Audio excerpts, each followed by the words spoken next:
A paz de Cristo para todos e para todas. Sejam muito bem-vindos a mais uma videoaula da Escola Dominical, a videoaula da lição 12. Eu sou o Diácono Denis Pereira e todas as semanas temos um encontro marcado por aqui no nosso canal com as videoaulas para as classes de adolescentes, juvenis, jovens e adultos. Por isso é muito importante você se inscrever no canal e ativar o sino de notificações para o YouTube sempre te informar quando tiver um assunto novo, um vídeo novo por aqui. Tem muito conteúdo aqui para líderes também e está chegando uma programação muito poderosa para abençoar sua vida, sua liderança, sua família, enfim, abençoar todo mundo. Então, inscreva-se, ative o sino de notificações, comente o vídeo, fale para nós de onde você nos assiste, fale da importância do nosso trabalho para vocês, como fez a irmã Eva Leite aqui comentando, Suzilane Souza, Aline Carvalho, Joelma Santos e muita gente, Joelma Silva, Elisângela Anselmo, Eliane Mira, Felipe Rodrigues, Mosélia Maria e muita gente. Comente os vídeos. Deixa eu te explicar rapidinho. Quando você interage com o canal, o YouTube divulga o conteúdo para mais pessoas. Ele não divulga todos os vídeos, ele divulga aqueles onde há interatividade. Então inscreva-se, ative o sino de notificações, deixe comentários no vídeo, dê like no vídeo, clique no joinha e compartilhe com os seus alunos, com seus amigos, com a sua igreja, porque este conteúdo é abençoador, porque é a palavra de Deus. Vamos então à lição 12 da Escola Dominical, terceiro trimestre de 2021. Bora para a aula!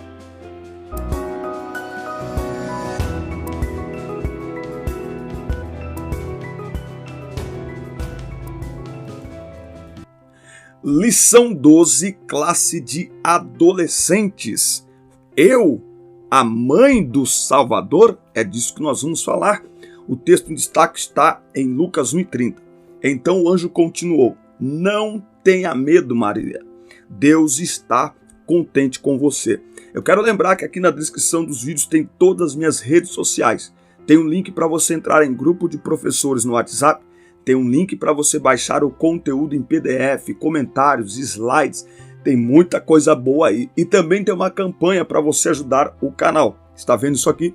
Esse é o nosso microfone. Para quê? Para você receber aí um áudio de qualidade. E nós estamos em busca de melhorar a estrutura aqui do nosso canal e eu conto com a sua ajuda. Dá uma olhada na descrição, tem algumas formas aí para você nos ajudar. Muito bem, aliás, tem novidade aí para o próximo trimestre, eu estou fazendo umas adaptações, provavelmente a gente vai voltar a gravar as dinâmicas de cada aula. Fique atento e fale aí nos comentários se isto é importante. Hoje falaremos de uma jovem muito especial que foi escolhida por Deus para ser a mãe de alguém ainda mais especial, né? Nada mais, nada menos do que o Filho de Deus. Então nós vamos conhecer um pouquinho mais sobre Maria, sobre esta jovem que foi agraciada por Deus com esta notícia e com esta grande realização. Como que ficaria aí, você que é pai, que é mãe, se tua filha falasse algo parecido? Já parou para pensar como que ficaram os pais de Maria? Como que ficou o coraçãozinho de Maria? Fala a verdade, hein? Fala a verdade. Meu Deus. Bom, agraciada. Quando o anjo Gabriel, enviado por Deus, foi à pequena cidade de Nazaré, na Galileia, e apresentou estas palavras a Maria: olha, você é muito abençoado, o Senhor está com você. Ele está cumprimentando esta jovem de maneira honrosa. Claro que no primeiro momento ali, ela ficou espantada. Quem não ficaria? Uma ótima notícia seguida de grandes responsabilidades e de grandes desafios. A única mulher a quem o Salvador chamou de mãe. Olha o tamanho da responsabilidade. Não é? Então vem uma ótima notícia, uma palavra linda, maravilhosa, incentivadora, motivadora, mas esta palavra traz consigo uma grande responsabilidade. Para viver a escolha de Deus, ela teve que abrir mão das próprias escolhas, vontades e desejos. Ela foi agraciada entre tantas mulheres, foi escolhida para ser a mãe de Jesus, para trazer ao mundo o Deus que se tornou carne e habitou entre nós. E foi tudo muito rápido, muito significativo. Somente uma mulher cheia de graça de Deus para viver tamanha experiência. Ou seja, Maria não apenas recebeu a notícia, ela se rendeu à notícia. Ela disse: cumpra-se em mim conforme a vontade do Senhor. Ou seja, não basta recebermos grandes promessas de Deus. Muitas vezes uma grande promessa, ela vem aliada, ela vem acompanhada da necessidade de uma grande rendição. Meu Deus do céu, você pode escrever isso aí? Uma grande promessa vem acompanhada de grandes renúncias. Ela teve que renunciar à sua própria vida, seus próprios sonhos, porque os planos de Deus são maiores e são melhores ao nosso respeito. Isaías 55. Os pensamentos, os meus planos, assim como os céus estão mais altos do que a terra, meus planos são mais altos do que os vossos planos e os meus pensamentos mais altos do que os vossos pensamentos. A grande lição nesse primeiro momento é: será que estamos dispostos a renunciar aos nossos desejos para viver as promessas de Deus? Muitas pessoas querem viver as promessas de Deus, mas nem todos, como Maria, estão dispostos a renunciar a si mesmos para viver as promessas de Deus. Maria, por conta de tudo isso aí que ela viveu, enfim, ela não questionou, inclusive, né? Ela não questiona, ela simplesmente se rende. Esse é um grande problema que nós, enquanto seres humanos hoje, não só adolescentes, nós precisamos lidar com isso. A palavra de Deus, a promessa de Deus, ela muitas vezes não traz consigo toda a compreensão que a gente precisa. Então, se a gente quiser viver o cumprimento de promessas, a gente precisa se render, renunciar a nós mesmos, se render e acreditar que Deus está no controle, de fato, de todas as coisas. Bom, ela sofreu humilhações. Maria foi escolhida, e isso não foi sem propósito, porque ela era uma jovem diferente aos olhos de Deus. O Senhor conhecia não somente o corpo, mas também o coração de Maria. Ela não era virgem apenas, não era só uma questão de ser virgem fisicamente falando, mas ela tinha um coração disposto, de fato, a servir a Deus. Uma coisa que a gente precisa entender é que dentro da cultura judaica, o casamento ele era diferente do que é na nossa cultura. O termo desposada, que é usado aqui para Maria, significa que ela era noiva de José. Porém, isso era um contrato que funcionava, tinha duração de 1 ano, mas que na realidade eles já estavam comprometidos. Não era assim, tá noivo, largou. Não. O casamento já começava no noivado, até porque noivado é uma proposta de casamento. Eles não estavam unidos sexualmente. Essa era uma das únicas diferenças do casamento. Mas tudo aquilo que eles planejavam a partir da promessa do noivado tinha a ver um com o outro, não é? Por isso que ela questiona quando o anjo diz o que vai acontecer. Ela diz, mas como pode acontecer isso se eu sou virgem? E aí o anjo Gabriel diz, olha, o Espírito Santo virá sobre você e o poder do Altíssimo te cobrirá com a sua sombra. Por isso o menino que nascerá de ti será chamado Santo e Filho de Deus, porque para Deus nada é impossível. Então Maria assume aí as consequências, né? O compromisso de arcar com as consequências de ser um instrumento de Deus para trazer o Salvador da humanidade e para o mundo. Ela assume o compromisso de viver aí as consequências desse grande desafio. Maria estava comprometida com José para o casamento. Isso já representava um pré-casamento, um compromisso firmado. Acho incrível como Deus agiu em todo o entorno de Maria, como ele a escolheu dentro de todo um roteiro preparado. Quando ela conta a história a José, a primeira atitude dele é deixá-la secretamente, para não atrair sobre ela a má fama, motivos que a levariam até a ser apedrejada. José é um exemplo de homem que nós devemos seguir e imitar. A intenção de José fugir não é porque ele era covarde, é porque como eles não eram ainda completamente casados, o fato de Maria parecer grávida levantaria suspeitas contra Maria. Por isso que a Bíblia diz assim, para não difamá-la, ele intentou deixá-la secretamente. José não entende nada no primeiro momento, como homem que era. Ele propõe assumir a própria culpa por qualquer deslize de sua noiva. É isso que ele está fazendo. Quando ele tenta fugir para não difamar Maria, ele vai atrair para si a responsabilidade pela gravidez de Maria, mesmo que ele não tenha tido nenhuma participação, porque ela ainda é virgem. Como que ela parece grávida? Então é como se José ele vai fugir para manter a honra de Maria.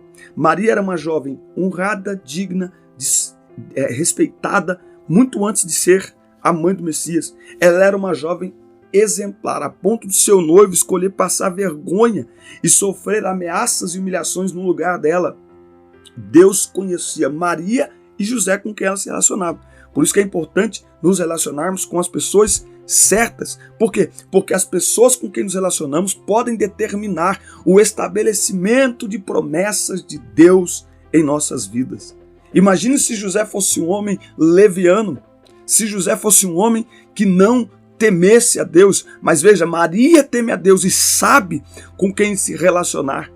Quando nos relacionamos com a pessoa certa, os momentos difíceis e de grandes desafios são mais fáceis de ser superados, pois temos alguém disposto a nos apoiar e a nos aconselhar. Então, Maria tinha um relacionamento com uma pessoa que também tinha relacionamento com Deus, não é? E por isso que as coisas se desenvolveram de uma maneira tão especial na vida dela. Então guarda isso no teu coração. As pessoas com quem nos relacionamos podem determinar o estabelecimento de promessas de Deus em nossas vidas. Se Maria se relacionasse com alguém errado, provavelmente essa promessa não se cumpriria na vida dela. Ou seja, quando Deus diz a Maria, ele já tem todo o roteiro preparado. Oh glória! Ele já tem tudo pronto, tudo acertado para que as coisas se realizem de maneira que o nome dele seja glorificado e que os planos dele, que não podem falhar, sejam estabelecidas. Muito bem, Maria foi uma jovem obediente à vontade de Deus. Ela aceitou a vontade de Deus. Ela não se negou a cumprir a sua missão. Eu sou uma serva de Deus. Que aconteça comigo o que o Senhor acabou de me dizer. E aí o anjo vai explicar para ela, não é? Como é que seria, como é que o Espírito Santo iria fazer, enfim.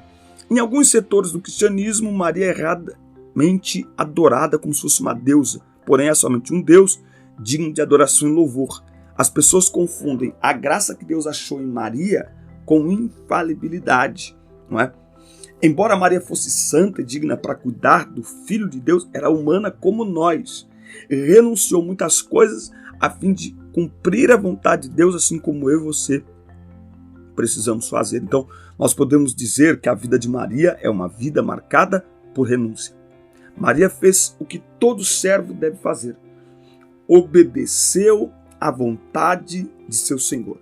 E por implicação de seu ofício de mãe do Salvador, ele a obedeceu enquanto criança, mas depois ela o obedeceu como seu Senhor e Salvador, não é? Então, ela foi obedecida, que coisa linda, né? E depois ela o obedeceu. Vamos ver aqui, João, capítulo 2 e versículo 5. Sua mãe disse aos serviçais, tudo quanto ele vos disser, fazei-o. Então, enquanto Jesus era uma criança, ele era visto como criança e tratado como criança, mas quando Jesus assume o seu ministério, ela enxerga nele o Messias e ela passa então a segui-lo, não apenas como mãe, mas como serva do Senhor também, que ela sempre foi, nunca deixou de ser. Ela nos ensina o mais alto grau de renúncia a que um cristão pode se submeter quando entrega a sua vida a Cristo para o servir. Paulo expressa isso em Gálatas 2:20. Cristo vive em mim, ou seja, vontades e desejos foram todos colocados ao pé da cruz. E eu vivo em função da vontade dele e para ele. Por quê? Porque dele, por ele, Romanos 11:36. Porque dele, por ele, para ele são todas as coisas. Glória, pois a ele eternamente. Amém. Quantas coisas ela renunciou por causa das escolhas ou da escolha de Deus para a sua vida. A vida de Maria virou de cabeça para baixo, literalmente da noite para o dia. Talvez o tema de uma mensagem seria o preço de um milagre. Ela viveu um milagre. Ela entrou para a história, mas ela pagou um preço alto. Renúncia, entrega, serviço, renúncia, altruísmo, entrega, renúncia, confiança, dedicação, exclusividade, renúncia. Exclusividade. Não é? Ela passou a ser conhecida como a mãe do Messias, a mãe de Jesus. Mesmo que ela tenha tido outros filhos, mas é a mãe de Jesus, é assim que ela ficou conhecida, mas ela teve que pagar um preço muito alto por isso. A mãe do nosso Salvador. A jovem Maria foi escolhida para ser mãe do Salvador. Que missão! Agora, Deus sabia que ela seria capaz de cumpri-la. Mesmo em meio às fraquezas, dificuldades, que ela confiaria no Senhor. Todas as humilhações que Jesus sofreu, principalmente a partir de assumir publicamente o seu ministério. Todas as humilhações Maria sofreu como mãe. Maria sofreu, imagine ver seu filho na cruz, ver seu filho sendo pregado na cruz, saber de todo o sofrimento. Como mãe, Maria sofreu. Olha o preço que ela teve que pagar. Maria nunca questionou a vontade de Deus, nem o que resultaria cada passo de seu filho quando adulto. Maria gerou um filho que não era dela. Trouxe à vida um filho que iria sofrer como mãe alguma desejaria. Maria e Ana, né? Ana gera Samuel, só que Samuel não é para ela, né? A grande diferença é que Ana entrega Samuel ao Senhor. E Samuel não vai sofrer nem 1/3, nem 1% do que Jesus sofreu, mas só para mostrar, né, essa separação. Muitos admiram Maria, mas olhando o que ela passou, a maioria que a admira e até erroneamente adora jamais aceitaria um tal desafio. Maria em momento algum interferiu no caminho que seu filho estava tomando. Maria entendeu o propósito. Guarda essa frase que eu vou falar ela muito ainda aqui no meu canal. O propósito é maior que a sua dor. Ela entendeu o propósito. E porque ela entendeu o propósito, ela se rendeu ao propósito. Imagine o coração dessa mãe. Trazer o filho à luz foi uma alegria imensa, mas deixá-lo seguir o próprio caminho, sabendo que dor e sofrimento o aguardavam, não foi tarefa fácil. O segredo é que a alegria de Maria vinha da alma, brotava do coração, e não de fatores externos, de circunstâncias adversas. No nascimento ela canta, na cruz ela chora uma dor única. Ela foi a única a sentir a alegria do nascimento, mas também foi a única a sentir todas as emoções e sensações da morte do seu filho. Ela foi a única que sentiu tudo isso. Espera aí que a bateria está acabando, não pode acabar. Isso, maravilhoso. Só é possível superar perdas significativas na vida com a ajuda do Espírito Santo.